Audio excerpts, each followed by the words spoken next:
There's 1,000 of you. I said, close them doors. Ushers, close the doors. Close the doors. Close the doors. We all gonna leave together. Y'all ain't going no place but to the restaurant.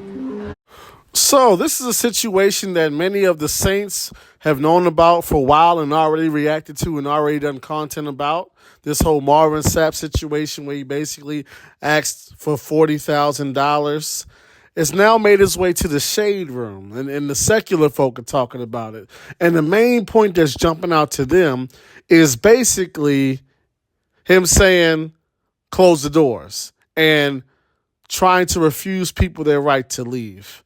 And if you go back and look at some of the videos that some of the saints made, several saints pointed out that, hey, man, one of these days, y'all going to catch a kidnapping charge for trying to tell people when they can and cannot leave.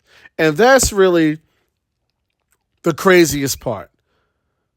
As if asking for $40,000 isn't crazy enough.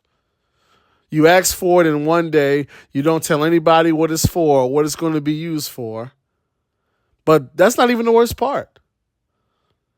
You're telling the ushers 4 times to close the doors. Basically, and then you say, we're all going to leave together. You cannot tell people, grown adults, when they can and cannot leave.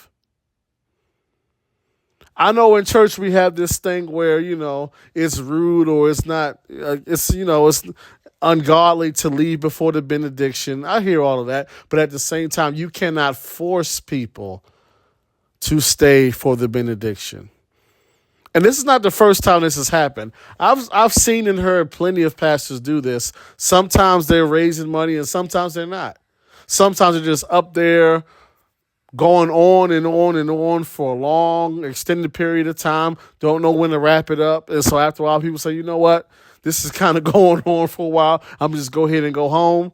And I've heard pastors, try and come back and rebuke people or talk about closing doors and all this kind of stuff because we all going to leave together. We all going to leave at the benediction.